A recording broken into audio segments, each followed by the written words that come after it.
말씀 보도록 하겠습니다. 여호수아 5장 1절에서 11절 말씀입니다. 여호수아 5장 1절에서 11절 말씀입니다. 요단 서쪽의 아모리 사람의 모든 왕들과 해변의 가나안 사람의 모든 왕들이 여호와께서 요단물을 이스라엘 자손들 앞에서 말리시고 우리를 건너게 하셨음을 듣고 마음이 녹았고 이스라엘 자손들 때문에 정신을 잃었더라. 그때 여호와께서 여호수아에게 이르시되 너는 부싯돌로 칼을 만들어 이스라엘 자손들에게 다시 할례를 행하라 하시매 여호수아가 부싯돌로 칼을 만들어 할례산에서 이스라엘 자손에게 할례를 행하니라. 여호수아가 할례를 시행한 까닭은 이것이니 애굽에서 나온 모든 백성 중 남자 곧 모든 군사는 애굽에서 나온 후 광야길에서 죽었는데 그 나온 백성은 다 할례를 받았으나 다만 애굽에서 나온 후 광야길에서 난 자는 할례를 받지 못하였음이라. 이스라엘 자손들이 여호와의 음성을 청종하지 아니하므로 여호와께서 그들에게 대하여 맹세하사 그들의 조상들에게 맹세하여 우리에게 주리라고 하신 땅 곧 젖과 꿀이 흐르는 땅을 그들이 보지 못하게 하리라 하시매 애굽에서 나온 족속 곧 군사들이 다 멸절하기까지 40년 동안을 광야에서 헤매었더니 그들의 대를 잇게 하신 이 자손에게 여호수아가 할례를 행하였으니 길에서는 그들에게 할례를 행하지 못하였으므로 할례 없는 자가 되었음이로라. 또 그 모든 백성에게 할례 행하기를 마침에 백성이 진중 각 처소에서 머물며 낫기를 기다릴 때 여호와께서 여호수아에게 이르시되 내가 오늘 애굽의 수치를 너희에게서 떠나가게 하셨다 하셨으므로 그곳 이름을 오늘까지 길갈이라 하느니라. 굴러간다라는 뜻입니다. 또 이스라엘 자손들이 길갈에 진쳤고 그달 14일 저녁에는 여리고 평지에서 유월절을 지켰으며 유월절 이튿날에 그 땅의 소산물을 먹되 그날에 무교병과 볶은 곡식을 먹었더라. 아멘. 오늘 이 본문 말씀을 보면서 우리는 또다시 그 승리의 비결에 대하여 생각해 보게 됩니다. 하나님께서 이제 비로소 그 약속의 땅에 들어가게 하여서 이 이스라엘 백성들로 하여금 싸우게 하시는 그 일들이 목전에 펼쳐지기 직전입니다. 이제 승리의 여러 가지 그 전략들과 전술들이 펼쳐져야 되는 때입니다. 그 땅을 정탐하는 일도 다 마쳤습니다. 그리고 그 땅의 주민들이 이미 두려워 떨고 있다는 것까지도 다 파악이 되었습니다. 그리고 이전 시간에 이미 보았듯이 요단강을 하나님께서 기적적으로 말리우시고 그 요단강을 건너는 일이 있었습니다. 이제 하나님께서 승리를 주시면 되는 것입니다. 우리는 승리의 어떤 싸움에 나아가고 또 전쟁에 나아가서 승리를 쟁취할 때 어떠한 지략과 전략을 먼저 세우겠습니까? 하나님께서 어떤 기가 막힌 술수를 주시고 또 전략을 주셔서 그 사람들의 그 눈과 마음을 현혹시키고 마침내 승리를 이끌 수 있는 어떤 기가 막힌 전략을 주셨으리라고 우리는 생각하기가 쉽습니다. 그런데 오늘 본문 말씀을 보니까요, 하나님께서 주신 방법은 그도 아닌 저도 아닌 다름이 아니라 할례를 행하는 것이었습니다. 하나님께서 주신 그 승리의 비결, 그것 중에 왜 그것이 먼저 있었는가? 첫 번째로 우리가 기억해야 되는 것은요, 하나님께서 주시는 그 영적 전쟁, 하나님께서 허락하신 영적 전쟁의 승리의 비결 중에 첫 번째는 바로 모든 힘과 능력을 내려놓고 하나님의 힘과 능력을 의지하는 데 있기 때문입니다. 나의 가지고 있는 자연적인 힘과 능력을 내려놓고 하나님이 주신 힘을 덧입는 것이 영적 전쟁의 승리의 비결이기 때문입니다. 오늘 2절 말씀을 보면요, 부싯돌로 칼을 만들어 이스라엘 자손들에게 다시 할례를 행하라 명하시는 하나님의 그 명령이 보입니다. 당시 할례는 굉장히 고통스러운 수술이었다라는 것을 우리가 이 구절을 자세히 살펴보면 알 수 있습니다. 부싯돌로 할례를 행했습니다. 날카로운 칼로 행한 것이 아닙니다. 이 부싯돌로 할례를 행한 것은 창세기에도 나오듯이 아브라함에게 최초로 하나님께서 명하신 그 할례의 본을 그대로 따른 것입니다. 그러니까 당시 마취도 없고 아주 무딘 돌의 그 단면을 가지고 살을 잘라내는 것이 할례였기 때문에 굉장히 고통스러운 의식이라고 할 수가 있습니다. 그런데 그것이 고통스러운 것일 뿐만이 아니라 상황적으로도 지금 이 이스라엘 백성들에게 할례를 행하는 것이 굉장히 어색한 이상한 상황이라고 부를 수 있는 그 상황에 하나님께서 할례를 명하셨습니다. 왜 그렇습니까? 1절 말씀을 보면 할례를 명하시기 바로 전에 어떤 상황이 묘사되고 있습니까? 아모리 사람의 모든 왕들과 그 해변 가나안 모든 왕들, 즉 그 약속의 땅에 거하고 있는 주민들이 이미 간담이 녹았다라고 표현이 되어 있습니다. 우리의 상식선에서 따르자면은 전쟁을 이기는 가장 효율적인 전략을 세우기에는 이때만큼 좋은 때가 없는 거예요. 그 주민들이 이미 두려워 떨고 있습니다. 그들의 두려워 떨고 있다는 것은 이미 전쟁을 이길 수 있다는 모든 희망을 포기하고 사기가 땅에 떨어져 있는 상황이라는 거예요. 그 상황이 너무 오래가지 않도록 그들이 그 상황을 극복하기 위해서 어떤 전략을 짜내고 자기 나름대로의 방도를 찾아내기 전에 기습하는 것이 가장 좋은 것이죠. 전쟁은 타이밍 아닙니까? 그런데 지금 하필이면 이때 할례를 행하라고 명하시는 거예요. 두 번째로는 시간적으로 뿐만이 아니라 공간적으로도 문제가 있습니다. 어떤 문제가 있느냐? 지금 공간적으로 강을 이미 건넌 상태입니다. 혹시 배수의 진이라고 하는 단어를 들어보신 적 있죠? 네. 배수의 진이라는 것이 무엇입니까? 배후에 물을 둔다라는 것이죠.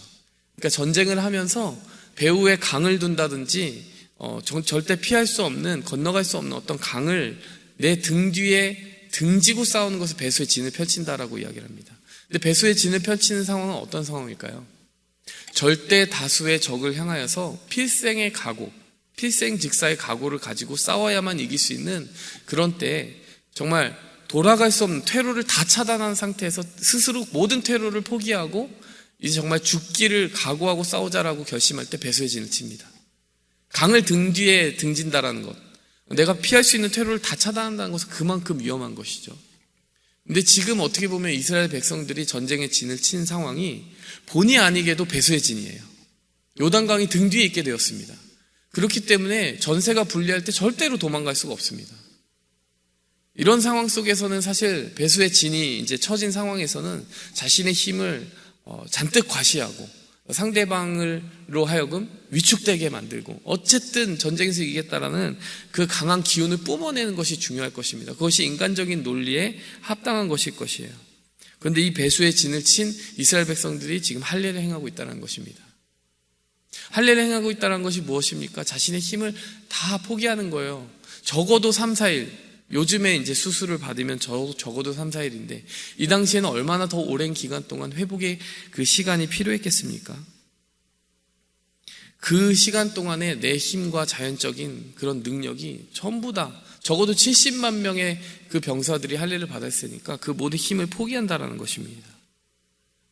실제로 할례산에서 할례를 받았다라고 하는 것은 그 할례를 베풀고 나서 이제 쌓여진 그 포피가 거의 산을 이룰 만큼 70만 명의 그 할례가 굉장히 큰 수술이었다는 것을 보여줍니다. 그럼 이것을 볼 때 바로 하나님께서 우리에게 주시는 그 교훈이 그것이 아니겠습니까?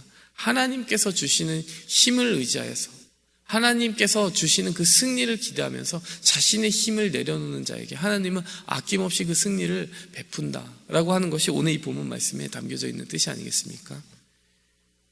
2차 세계대전이 끝나고 나서 영국에서 윈스턴 처칠이 옥스포드 대학교에서 졸업식을 하면서 졸업생들을 위한 축사를 하면서 이런 이야기를 했다라고 해요. 어떤 거창한 이야기를 했을까요?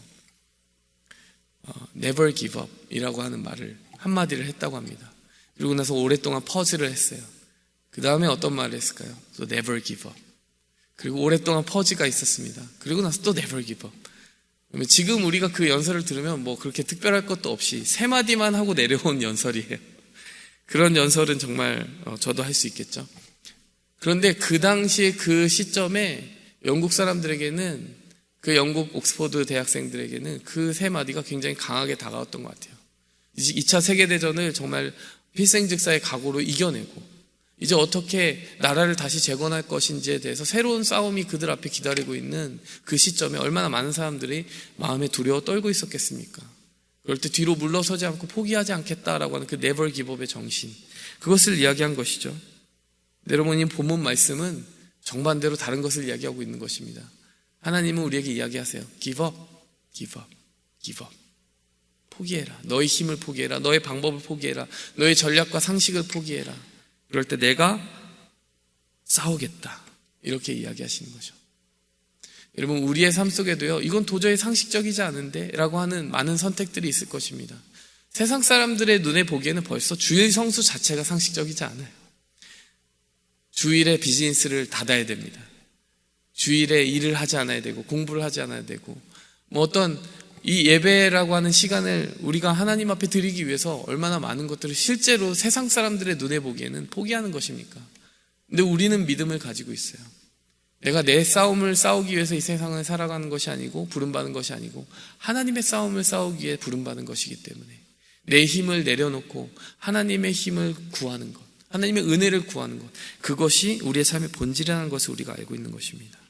그렇기 때문에 하나님께서는 지금 이 이스라엘 백성들에게 그 할례를 이 민감한 시점에 민감한 공간에서 이루게 하시는 것이죠.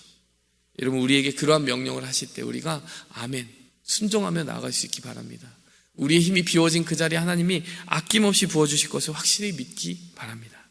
두 번째로요, 우리가 기억해야 될 것은 우리가 진정으로 하나님의 능력을 누릴 수 있는 것은 우리의 자랑을 모두 내려놓고 비울 때 그것이 가능하다라는 것입니다.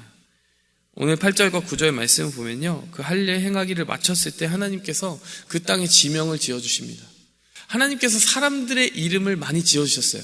아브라함을 아브라함이라고 부르시고, 이삭에게 이름 지어주시고, 야곱을 이스라엘이라고 불러주시고. 여러분, 그런데 하나님께서 지명을 지어주신 그 일들을 흔히 기억하십니까? 베델이라고 하는 이름도 야곱이 지었어요. 야곱이 자신의 은혜 체험을 바탕으로, 그곳에서 받은 은혜를 바탕으로 이곳이 하나님의 집이다, 이곳이 바로 하나님께서 나에게 임재하시고 나타나신 곳이다라고 하는 고백을 담아서 베델이라는 이름을 지었습니다. 근데 길갈이라고 하는 이 이름을 보십시오. 여호와께서 여호수아에게 이르시되 내가 오늘 애굽의 수치를 너에게서 떠나가게 하셨다 하였으므로 그곳 이름을 길갈이라 하였다. 하나님께서 직접 의미를 부여하셨고 그 부여된 의미를 바탕으로 이 지역의 이름이 지금 지어져 있는 것입니다. 하나님께서는 지금 이 할례를 바탕으로 일어나게 된 그 어떤 영적인 의미를 이렇게 해석하여야 한다라고 정말 중요한 의미를 다시 심어주고자 직접 그 의미를 밝혀주신 거죠. 애굽의 수치를 떠나가게 하셨다. 무엇이 애굽의 수치였을까요? 무엇이 애굽의 수치였을까요? 사실 이스라엘 백성들에게는 38년 동안 벗어져야만 하는 한 가지 자랑이 있었습니다. 무엇이었을까요? 바로 이집트에서 살던 그 시절을 정말 추억하고 어떻게 보면 내심 자랑스러워하던 그 마음속에 할례받지 않은 그 부분이 해결되어야 됐던 것이 바로 이스라엘 백성들의 이슈였어요. 어디서 그것을 찾아볼 수 있습니까? 걸핏하면 이집트로 돌아가겠다라고 얘기해요. 먹을 것이 조금 맛이 없고 그러면 부추와 고기를 먹었던 그 고기 가마에서 살았던 그때 종살이 했던 그때가 그립다 이렇게 말을 합니다. 그때 먹고 살았던 그것이 되게 좋았다라는 것이죠. 그것이 자랑이었다는 것이죠. 뿐만이 아닙니다. 모세가 이제 시내산에 올라가서 죽었는지 살았는지 알 수 없게 되었을 때 무엇을 만듭니까? 금송아지를 만들어요. 우상을 만듭니다. 왜 우상을 하필이면 금송아지로 만들었을까요? 이집트에서 본 그대로 그렇게 한 것이죠. 이집트에서 봤더니 우상을 그렇게 만들고 그 우상들이 이집트를 그렇게 강하게 지켜주는 것 같다라고 하는 그런 생각을 내심 가지고 있었던 것 같아요. 그러니까 이집트에서 살았던 그 시절들에 대한 어떻게 보면 향수를 가지고 있었던 거예요. 자랑을 가지고 있었던 것입니다. 그런데 오늘 하나님께서는 8절과 9절을 통해서 애굽의 수치라고 하는 한 강한 키워드를 그들에게 심어주시는 것입니다. 너희가 그렇게 자랑하였던 너희 선조들, 이 광야 38년을 보내면서 그 광야에서 엎드려진 너희의 선조들이 그렇게 내심 내려놓지 못했던 애굽의 자랑, 그것이 사실은 수치였다라는 것을 기억해야 된다. 이렇게 이야기하시는 것이죠. 그 우상들과 모든 세상의 힘을 자랑하는 것, 자신이 주인이 되어서 하나님이 없는 세상을 구축한다면 그 모든 힘들이 사실은 힘이 자랑이 되는 것이 아니라 수치가 된다는 것이죠. 여러분, 우리가 무엇을 부끄러워해야 되고 무엇을 자랑스러워해야 되는지 구분하는 데서 신앙의 연륜과 내공을 볼 수 있다고 생각이 듭니다. 많은 사람들이 정말 부끄러워해야 할 것에 대하여 부끄러워하지 못함으로 말미암아 신앙에 정말 정수에 뿌리 내리지 못하는 경우가 참 많이 있습니다. 사실 세상에서도 그렇지 않습니까? 우리가 땅콩 회항 사건이라고 하는, 지금은 한참 좀 시간이 지난 일이지만 그것을 기억하고 있습니다. 땅콩을 그릇에 담아두지 않았다라고 해서 비행기를 돌리라고 한 사건이죠. 어떻게 보면 그 일을 명령한 그분은 자기가 가지고 있는 힘, 자기가 가지고 있는 명예, 그것이 굉장히 중요했던 모양이에요. 그리고 그 땅콩이 그릇에 담기는 것이 굉장히 수치스러운 일이었다라고 생각을 했던 모양입니다. 자기가 가지고 있는 모든 재력, 자기가 가지고 있던 그런 모든 명예가 너무나 소중한 것이고 자랑스러운 것이고 그것을 지키기 위해서 그렇게 행동하는 것이 너무 합당하다라고 생각했습니다. 그러나 세상 사람들이 그 모습을 바라볼 때는 어떻게 바라보았습니까? 우리 한국 사람들은 그것이 외신에 보도되는 것만 생각해 보아도 너무나 부끄러울 만큼 수치스러운 일이다라고 생각을 했습니다. 힘과 능력과 명예를 가지고 나의 뜻과 주관대로 이루어갈 수 있는 그 세상을 구축하는 것이 세상에서는 자랑인지 몰라도, 자기의 자아를 그렇게 속일 수 있을지 몰라도 하나님이 보시기에, 하나님의 진리의 기준에 빗대어 보아서는 그것이 절대 자랑스러운 일이 아니라 사실은 수치스러운 일이었다는 것이죠. 우리가 하나님의 백성으로 살아간다는 것은요, 골로새서 2장 11절 말씀처럼 손으로 하지 아니한 할례를 받았으니 곧 육의 몸을 벗는 것이요 그리스도의 할례니라. 손으로 하지 아니한 할례, 즉 육의 몸을 벗는 것, 세상의 자랑을 내려놓는 것. 이어지는 12절 말씀에 세례로 그리스도와 함께 장사되고 죽은 자들 가운데서 일으키심을 받는 것. 이 세상의 자랑으로 살아가는 그 모든 육의 자아들이 죽고 하나님의 이름을 자랑스러워하며 살아가는 새로운 영의 사람으로 살아가는 것, 그것이 바로 하나님의 사람들이 살아가야 되는 삶의 본질인 줄 믿습니다. 무엇을 수치스러워해야 되고 무엇을 자랑스러워해야 하는지 오늘 이 할례 장면을 통해서 하나님께서는 우리에게 다시 한번 되새겨 주시는 것입니다. 말씀을 맺겠습니다. 하나님께서 우리에게 승리의 비결에 대해서 다른 것 이야기해 주시지 않습니다. 이것을 붙잡아야 된다, 이것을 붙잡아야 된다 이야기하시기 전에 이것을 내려놓아야 된다, 이것을 내려놓아야 된다, 이것을 먼저 짚어주십니다. 우리가 하나님을 제외하고 붙잡고자 원하는 그 힘과 능력들, 그리고 세상의 자랑들, 우리가 오히려 그 안에서 약해질 수 있고 오히려 내 자랑을 내려놓을 수 있을 때 하나님께서 우리의 자랑이 되시고 하나님께서 우리의 능력이 되실 줄 믿습니다. 우리가 믿음의 삶을 살아가면서 그런 하나님의 영광과 능력을 풍족하게 누리는 믿음의 삶 살아갈 수 있기를 간절히 원합니다. 함께 기도하겠습니다. 하나님 아버지, 감사합니다. 오늘도 우리의 영혼에 새겨주시는 하나님의 은혜의 약속을 오늘 새롭게 붙들기 원합니다. 다시 결단하기 원합니다. 하나님, 우리의 생각에 이것이 승리의 길이라고 생각하는 그 여러 지혜와 전략들을 붙잡기 전에, 그 자랑과 이름을 붙잡기 전에 하나님 앞에 먼저 나아가 겸손하게 엎드리게 도와주시옵소서. 무엇보다 하나님께서 주시는 지혜, 하나님께서 주시는 능력을 힘입기 위하여 내가 가진 모든 것을 비워낼 수 있는 그런 믿음의 용기를 함께 허락하여 주시옵소서. 예수 그리스도의 이름으로 감사하며 기도했습니다. 하늘에 계신 우리 아버지여, 이름이 거룩히 여김을 받으시오며 나라의 마옵시며 뜻이 하늘에서 이룬 것 같이 땅에서도 이루어지이다. 오늘날 우리에게 일용할 양식을 주옵시고 우리가 우리에게 죄 지은 자를 사하여 준 것 같이 우리 죄를 사하여 주옵시고 우리를 시험에 들게 하지 마옵시고 다만 악에서 구하옵소서. 대개 나라와 권세와 영광이 아버지께 영원히 싸웁니다.